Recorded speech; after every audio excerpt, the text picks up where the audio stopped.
Welcome to the FL Solidity team call. Today is the first week of August in 2021. So today is July 27th. So officially going into week 1 of 5. So if you got goals to hit, this is absolutely the month to go ahead and go after them. So if you don't have a goal, please make one. Please make one. Even if you call me after this call, please make a goal for the month. If not, you're just shooting in the dark and you don't know what you're shooting at.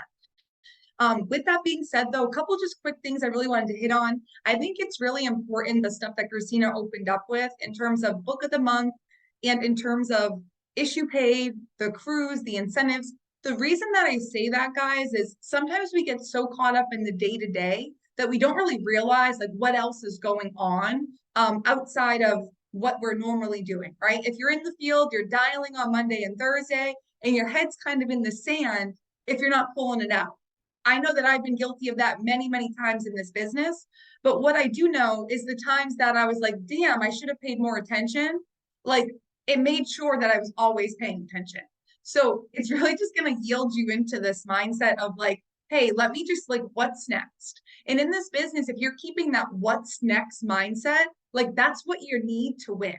What's next, right? You help 30 families. What's next? You help 40. What's next? You got your first 5 agents started. What's next, right? There's always going to be that what's next factor. And that's really exciting as it pertains to the business. Now, does it always feel exciting in the moment? No, we work really hard. For those of us that get results, we work really hard. And in my personal opinion, we're compensated extremely well for it.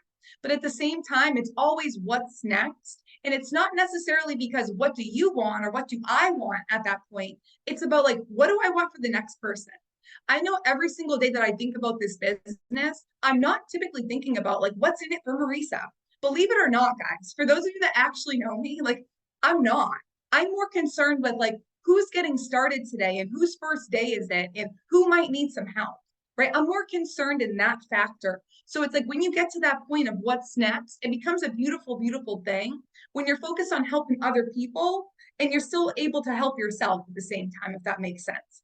But without further ado, I'm going to just hit on a couple quick things. So Christina brought it up kind of through the slideshow. I'm really not that good at math, by the way. I'm really not. But what I am, I'm very analytical, right? I will pick numbers apart to a point that you'll be okay, you can just leave now, right? Because what I know in this business, knowing your metrics is emotional stability. There's no other emotional stability that you can ask for in this business, right? For example, I know I was on a Zoom, we screen shared Heather and I the other day. Heather got everything mapped out, it's her business. You know why? Because it is, right?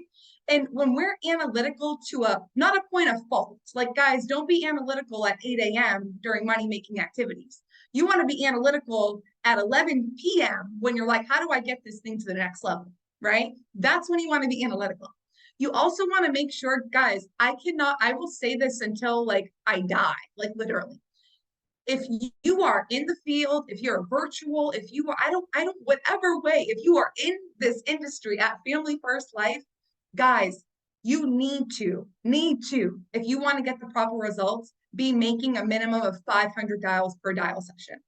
When I say I came into this business, and guys, I know we all came in with a story, especially the people on this call for the most part. I know your stories, in and out to a point.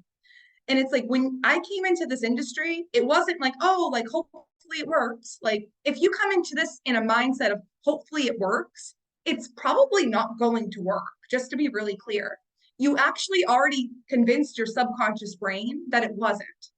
And it might sound stupid, but when I came into this industry in terms of the IMO world, my captive organization, that was cute and fun, and I learned a lot of lessons. And definitely, that's where I did my undergrad. I'm kidding, but my point is when I got into the IMO world, opening up these different carriers and these different carousels of things, what I realized was it's up to you. You literally have every single tool you need. You have team calls to plug into. You have people to reach out to for help, right? Just like everybody on this call does. You have leads. You have a phone script. And you have a voice, right? And the last thing that we all need is the ability and the willingness to want to put the work in, right? Like when I came in, and like Christina can attest to this, to Family First Life particularly, guys, I was handed maybe like 300 leads. I didn't know how old they were, and quite frankly, I didn't care. I just cared that I was going to dial and I was going to book the appointments. Now, that day when I dialed, because I always keep a dial tracker because that's just who I am, I accounted for roughly like 589 dials, something of that sort, but it's what got me to the end of that particular stack. Now, my point in saying that is we have to remember that in the beginning of this business, and when I say the beginning, guys, we get to pick how long the beginning is. The beginning can be 3 years, right? Meaning like you're not like you're walking like a snail. The beginning can also be like a week because you're running like a cheetah. It's going to depend on what mindset you're in. When I came to Family First Life and I was like back against the wall, didn't even know if I wanted to be in this industry anymore, it was extremely, extremely important that when I got those leads in my hands, it wasn't about how many dials do I have to make. It's great that I had a recommendation, right? At the time, it was like, make between 300 to 500 dials a dial session. Now it's like, make as many dials as you need to get that schedule set up. Your phone skill is only going to increase. There's only so many things people can tell you on the phone that you're going to start just by nature saying something back. It's like, for example, like growing up, like Christina would be like, are you done in the bathroom? Like, she's like, we're getting ready for school, right? And I would be like, not yet.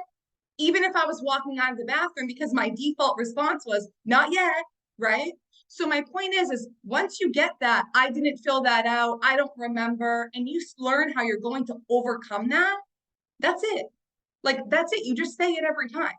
And if it's not working consistently, like it doesn't work, like you say the same thing to like 100 people, you want to switch it up, right? But my point is guys, you will not win in this business without high activity. And guess what? I'm going to be very frank. Sometimes it's going to stink. It's going to be the last thing that you want to do. You're not going to want to pick the phone up. You don't want to make those dials. You don't want to go to that appointment. That person's probably quote unquote not even going to be there, right? There's going to be times that you don't want to do things. Those are the times that you've got to push through it and do it. And whether it comes out good, bad, indifferent, it comes out in the way of how it was supposed to pan out. And guess what? You did the best thing that you could do. You know that you did everything you said you were going to do. And that's a really, really good and rewarding feeling, right? When we do everything we say we're going to do. Now, if I call, Gianna tonight and I say, Gianna, you know what? I don't have enough appointments. So what I'm going to do, I'm going to just door knock the whole city of Chelmsford tomorrow. I'm just going to go do it. Right. And Gianna's like, that's cool. Like, do it. Right.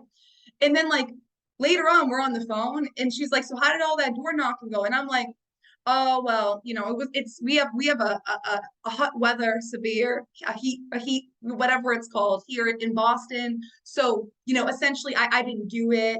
Right now I'm making excuses for the thing that I said I was going to do. So guys, assign yourself the right tasks, right? Here's the thing. In the beginning, you might be like, I'm so bad at dialing. Okay. Well, first of all, let's not make that your mantra.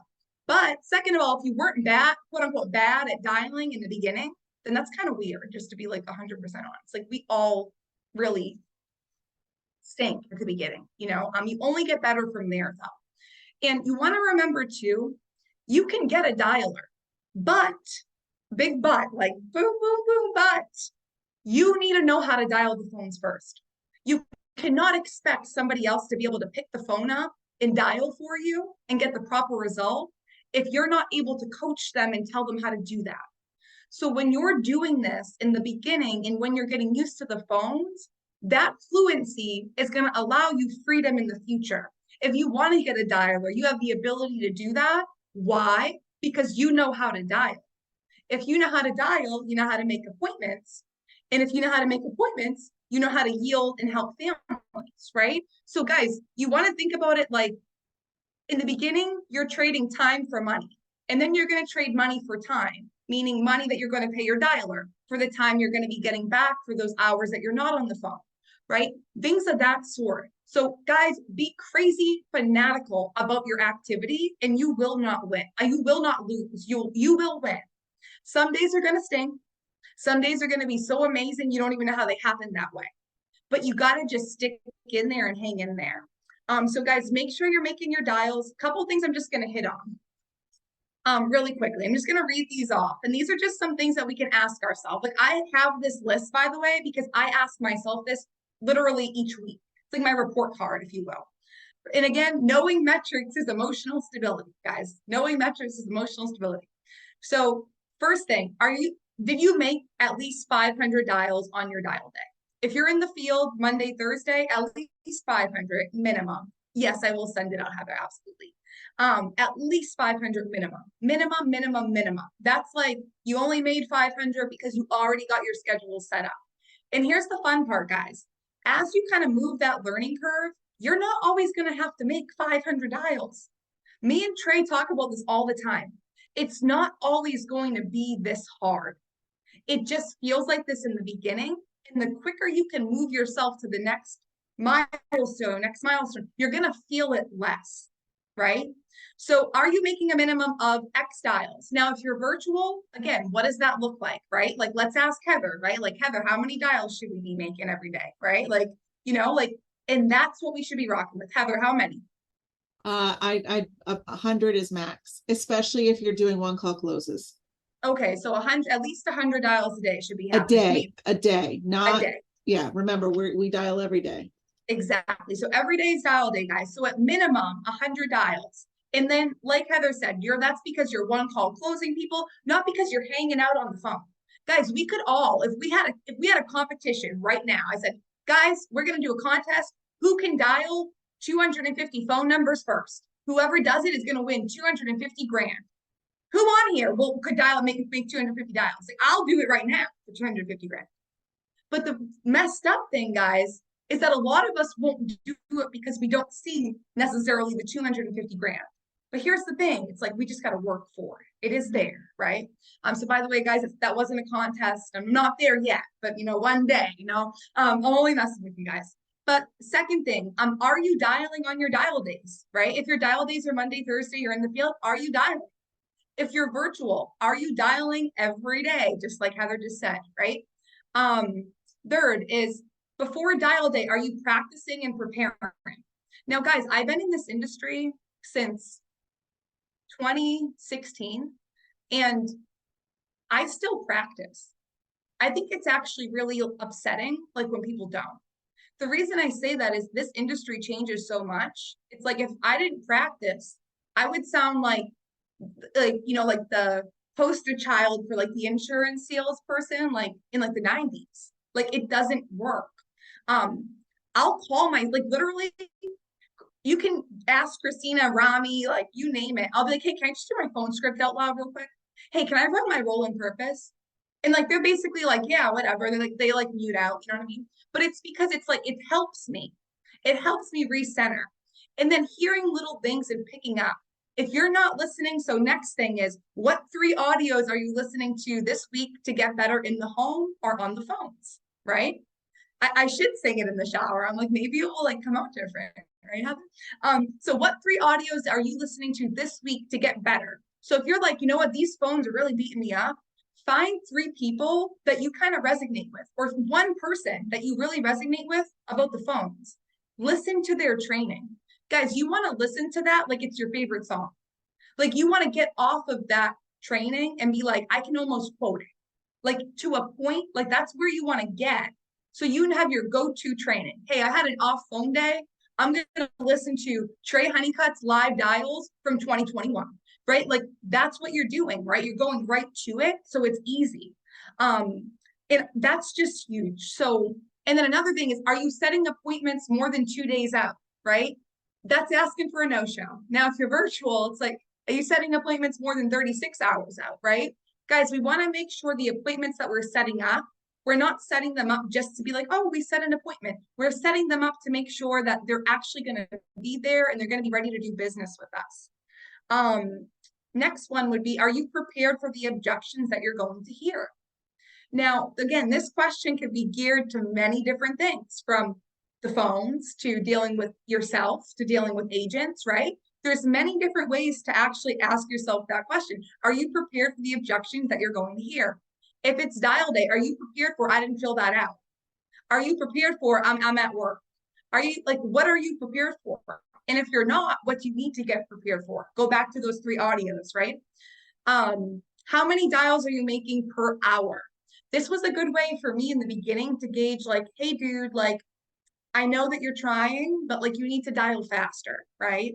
It's like, if I look up at the clock and it's 10 and I made 20 dials and I started at 8, like there's a very large problem, guys.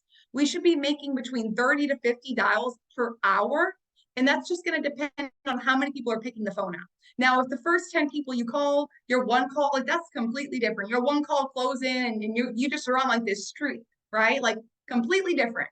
But guys, very rarely, just to keep it frank, is that going to happen in your first 100 dials. So 1 hour, 30 to 50 dials per hour. That is huge. Next one, what excuses are you giving yourself this week? Guys, I can come up with an excuse for everybody on this call right now as to like why we should just all like do nothing for the rest of the day, right? I could. So could you guys could do the same thing, right? But like we need to be aware of that. We need to be aware of like, okay, the excuse and the reasons I'm giving myself are like, okay, well, I really want to make sure that, I'm home tomorrow by this time. So I've really just been focusing on booking for Saturday, right? It can be anything, guys. It could be something big, it could be something small. But you need to know what excuses and reasons are you giving yourself for what you are or for what you aren't doing. And that's just flat out taking self accountability. At that point, it's like you should be taking it in because it's like, hey, the only person that can fix it is you. That's the good news. It's also the bad news, right? But it can be just the good news, right? We just got to work on ourselves. Next thing is, if you were your boss, would you fire yourself? This is one that I got maybe like when I walked into Family First Life, and I never stopped asking myself it. And some days it really hurts. It's like, yeah, I would fire myself, right? Guys, it's okay.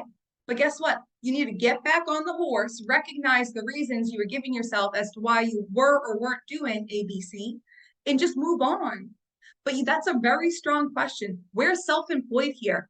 I'm not going to come to you and say you're fired, right? Like, I mean, like it's like we're 1099 independent contractors. Like that's not the plan, right?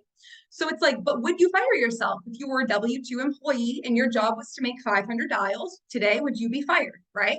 Like I would be if I don't make my next 250 dials, right? After the end of the night. So that's a huge one. And then another one, if you're in the field, I think this is huge, and I just know how much it's helped progress me and through like the field. Do I have 5 door knocks prepared for every appointment I had set up? So if I'm in the field and I have an appointment in Chelmsford, Mass, I'm going to try to find 5 people that either didn't answer the phone or that are just in Chelmsford, and I'm going to pull them out of my binder, out of my lead book, and I'm going to door knock them. So it's like, if I get no-showed in Chelmsford, I have 5 other people to go to. Guys, 10 to 1 says 1 out of those 5 people are going to let you in the door or at least book an appointment with you. So make sure your activity is staying high. Same thing, what I've realized being on the virtual realm is if you get no-showed on Zoom or you get no-showed on a phone call, what are you going to do, right? Are you going to be like, oh, poor me, Bob didn't show up? Because guys, me transitioning over to a Zoom model, to be honest, it's different. It's different. So getting no-showed, it's like you don't have control, right? But what do you have control over? You have control over what am I going to do now? Now I'm going to make more dials. Heather, go for it.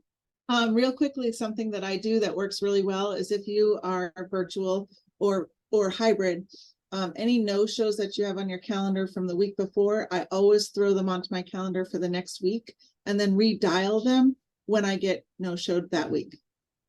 I love that. That's actually a great tip, and I'm going to implement that myself, Heather. So guys, if you get no-showed, go back to your previous week virtually and call through your no-shows.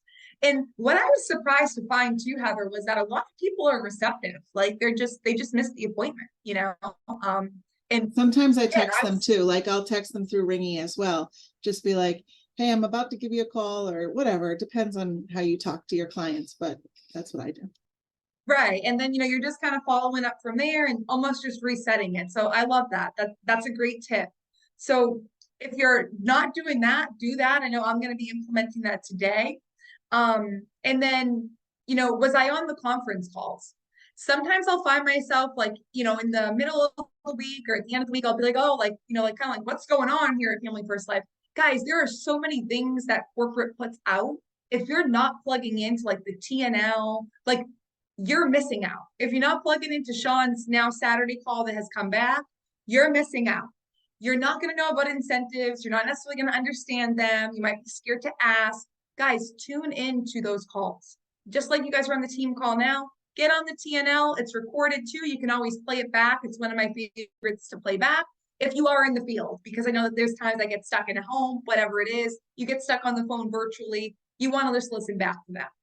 And then the last thing would be, what are 3 things I did great this week? And what are 3 things I have to work on? We want to remember too, guys, this is not a beat myself up session. Like it's absolutely not meant to be a beat myself up session. It's meant to be a, let me properly critique myself to understand where I'm at metrically. And then maybe my emotions will subside, whether that's good, bad, or indifferent. Because in this industry, guys, we want to stay here because it's so easy to go here or go here and then here and then here. And then that's just not a healthy emotional mindset, right? Nobody wants to be doing that. So that's pretty much what I got. And yeah, so it just, all of this, guys, it allows you to be clear with yourself. And I think that that's what, this business always comes back to is, who are you making yourself out to be, right? Like, are you being clear with yourself about what you want and what your goals are and what you can accomplish? Are you being clear with somebody else that you have to maybe, like your upline? Maybe you want to make sure they understand where you're at. Here's what I can tell you. Nobody on this call's upline is going to be mad if they get a call and it's like, hey, I just want you to know what I really am hoping to get out of this opportunity so that you can understand where I'm at. To be quite honest, that would be like my favorite phone call I got all week because it means you care, right? And here's what else I can tell you is your upline is going to be, like, rooting for you a heck of a lot more if they know where you're trying to go versus just feeling like you're lost in the sauce and you don't want to get out of being lost in the sauce. So, guys, that's what I got for today.